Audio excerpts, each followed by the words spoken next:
Hello, I'm David Skvor, artist and author of the book, The Trinity of Art. Now, you probably noticed today I've got different digs. Well, I lost the other room. Obviously I didn't pay the rent. And I thought, what am I going to do? So I thought, I don't know. I'll set up in the lounge room, push all the furniture back, threw a sheet over the telly, and then I thought, hey, I'm building a cubby house. Felt real good. So imagination started kicking in. And then I looked, thought, oh, it's like a Punch and Judy show. So I put my red shirt on so I can be the puppeteer. Hopefully you don't see the strings I'm pulling. All right, today I said we would tackle that black hole called negative space. I've got a painting here to demonstrate. This painting's an early one of mine, and I titled it 1933. Now, in my book I've said negative space is like electrical current. You have to be able to connect positive and negative together, or you have a great disconnect. Now, it probably leads us to the question, what is negative space? And to be honest with you, I don't know. Never have. And still scratch my head thinking, well, what's negative space? You see, for me, negative space creates perspective and volume. Without it, this painting would just be a flat line and that's it, nothing else. An example I might give you is me standing here and I'm surrounded by air. We'll call that negative space. You can't feel it. You can't see it. It's in front, beside, behind, above, and for all intents and purposes, below. Without that negative space, I would just be like one of those paper cutout figures you see at the show or the football, you know. So you have to have negative space.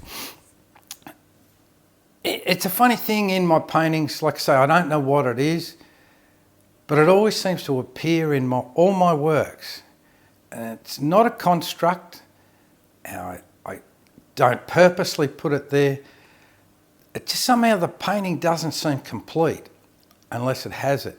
So once again, the paintings are making me put it there, and I can't really explain what negative space is, even though today I'm touching on negative space. So probably a little bit like my cubby house here.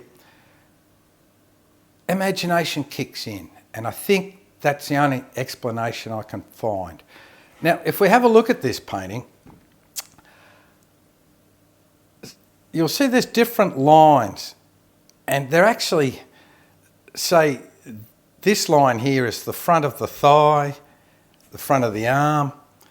This line here is the hair, but I've connected that into that. So with negative space, for me, sometimes it's as simple as just rubbing out the connecting lines in between. Now, as I said to you, to me, more happens in the negative space than does in the positive space. And to try and explain that a little bit, we would assume or think that when I make a mark on paper or canvas, that's the positive thing that you're doing. But as I said, by removing and paring back things, you expose negative space. So, for example, if we take the top of the breast here, there's a little space in between. So really nothing's happening there. But we know there's a nipple. This space down here, now that we have that, you can feel or understand that there's volume there involved. Also, this space behind here is obviously further back, so this line can come forward. I know it's a bit abstract, so I'm going to put another painting up, which hopefully I can point out the same negative space and how it has different dynamics. So bear with me, please. Now Now we're a high-tech operation here. Pull out my wood, a couple of coach bolts, all pre-rehearsed of course. All right, in they go. Look at that. Another one. Look at that. Smoke and mirrors. All right. Here we go.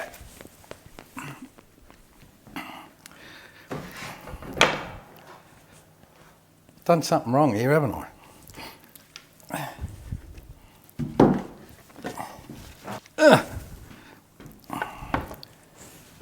Might have to snippy a bit of that out. All right. Now this painting is called Flinders from Honeysuckle. Honeysuckle's a surf break where I live, and Flinders is a point that reaches the ocean. Now, in this painting you'll see, when we talk about making a mark, the mark I've done is a consistent line, the same thickness, that migrates through the painting in one line, and it goes across there, which I've taken out for another reason, and then it continues here. To me it's like an Ouroboros, which is, in Greek mythology, is a snake eating its tail. There's no beginning and no end. This painting's a bit like a game of snakes and ladders. You can go up or down any way you want. So in some ways that's, for me, a perfect composition, that the eye can just move around and not have to focus on any one thing. Getting to the negative space in a minute. All I've done in the painting is use some colours. Now they're not to create volume or perspective. What they are is just to let you know green is grass or trees, blue is water, yellow is the sand, and brown is rocks. It's as simple as that. But the real dynamic of this painting, and it only became exposed to me when I did it, it was an unvolving story, almost a story of creation itself. If we look at the negative space, or I call it white space, that's what I like. But white space can also, like that painting, be red or black. It can be a colour. So they call it negative space, I call it white space. For argument's sake, it's what's not there.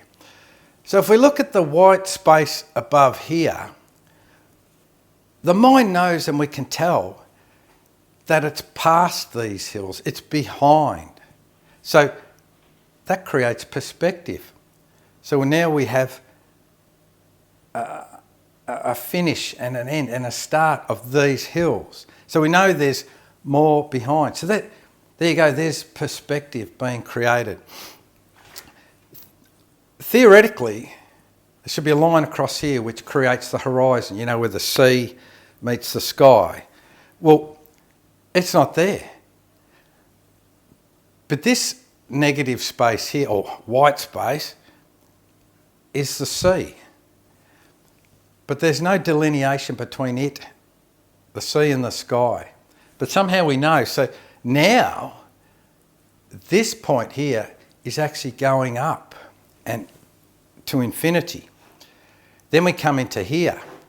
Now, for all intents and purposes, you might say that this white space in here, the sea is like glass, it's still. And you think, that's, like I say, your imagination kicks in.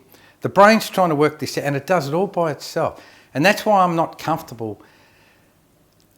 That negative space has to be there somehow. I don't know why, but it just does. Now, if we look here, there's a foreshortening of this white here. So obviously the water's coming towards you. You're comfortable with that. Over here, if you're standing there, you know that this is the beach, and this part of, there must be hills or something, or trees, because you had to get there somehow. It's encroaching on that. So, like I say, there's nothing there.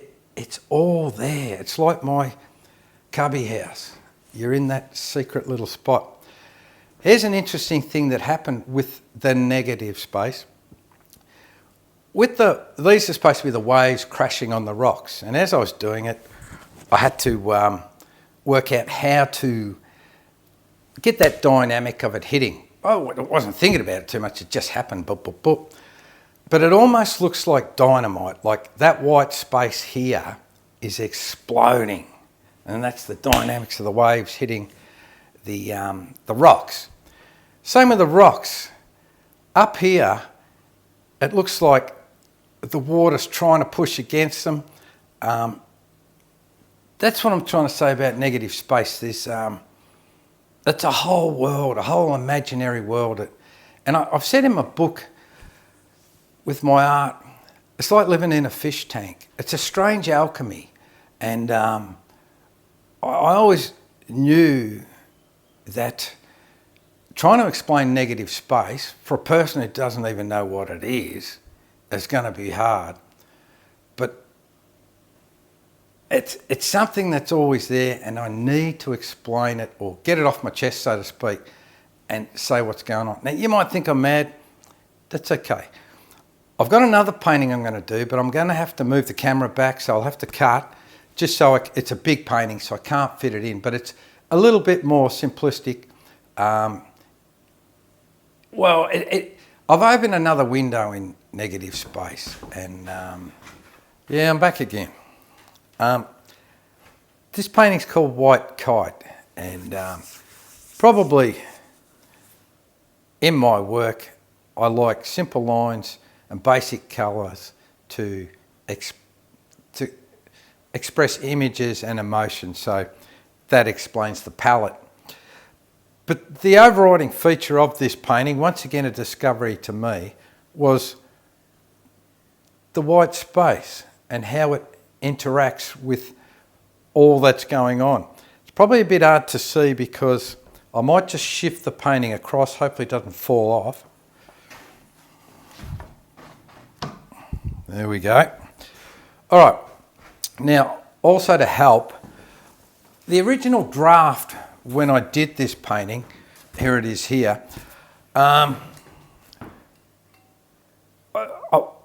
earlier on I've said I wasn't comfortable unless I get the white space right, and until I'm comfortable I can't settle. And then when it's right, it seems to speak to me. So I drafted up this painting, and you'll see, you notice here this line's been removed.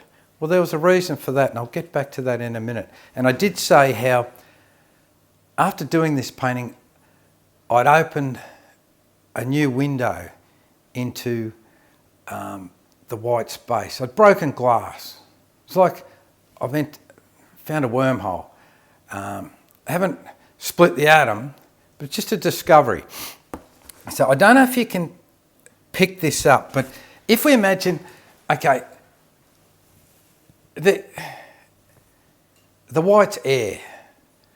So if we take a view of this from a bird's eye view, from looking from above, there's the kite. So we're up there somewhere close to the kite. Obviously the kite's foreshortened, it's bigger. So we are up there looking. And then the tail of the kite goes down towards the earth. Same with the string. So the people are down here.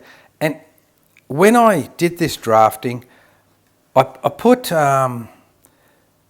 used the draft and I put some lines around it, and I've put this in my book, which is probably easy to look at than this picture. But if you have a look at this, what I've done here is I've drawn sort of a blue line around there, which is sky. That's where we are.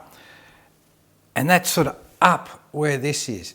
So what we're getting is layers or slices of perspective. So this one here is just the air. So that's about there through there. That's sort of, and then the bottom one I use green, which is earth. So